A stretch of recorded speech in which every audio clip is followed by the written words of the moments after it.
Ladies and gentlemen, welcome back to the Indie Zone podcast. My name is Kathy.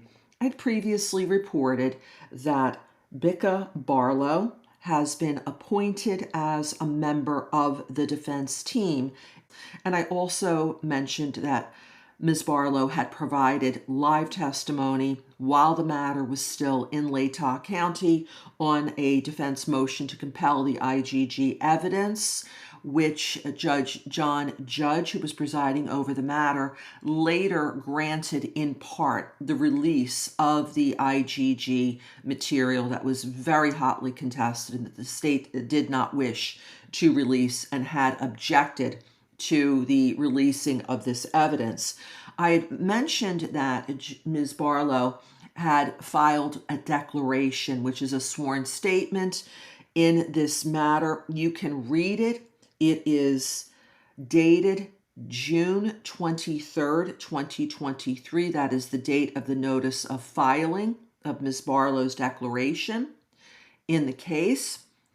This declaration is quite long. It consists of over 35 pages, and it provides substantial insight into Ms. Barlow's background, her skills, her knowledge, her credentials, not just as an expert witness, which she served as, but also, I believe, provides insight to you as to what she may bring of value to the defense team going forward at hearings that deal with DNA generally or IGG specifically, and as it relates to serving as a member of the trial team this summer when the matter goes to trial to help to explain this highly sophisticated information that may be confusing to those of us who don't have a background, who don't have formal training, education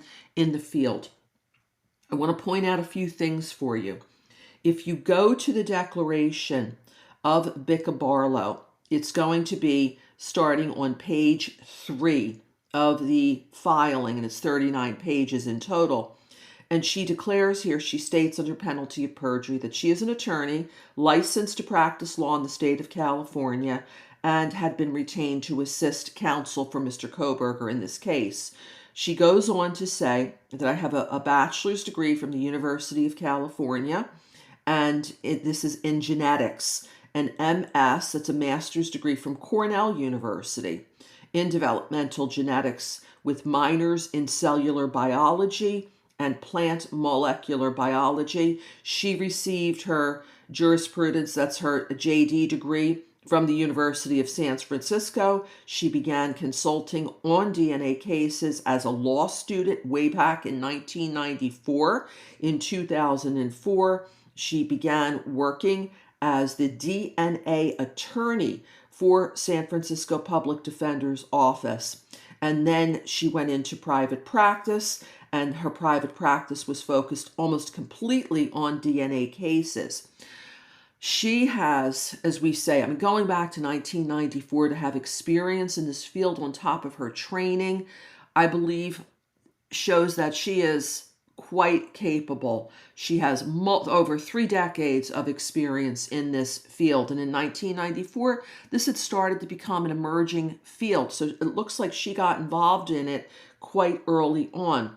She says later on that she regularly communicates with attorneys and experts who specialize in DNA evidence. She also regularly trains attorneys in the field of DNA evidence. And this information is on page 4. But later on, she gives her opinion regarding problems with IGG. This is this investigative genealogy evidence that the defense, unfortunately for itself, was not able to win on the motion to suppress. But it is, I believe, a fascinating read into Ms. Barlow and what she will be able to bring to the defense team in the months coming forward and also at trial. And if you would like to read this document, please go to the link that I have provided in this description to this episode, and you can do so.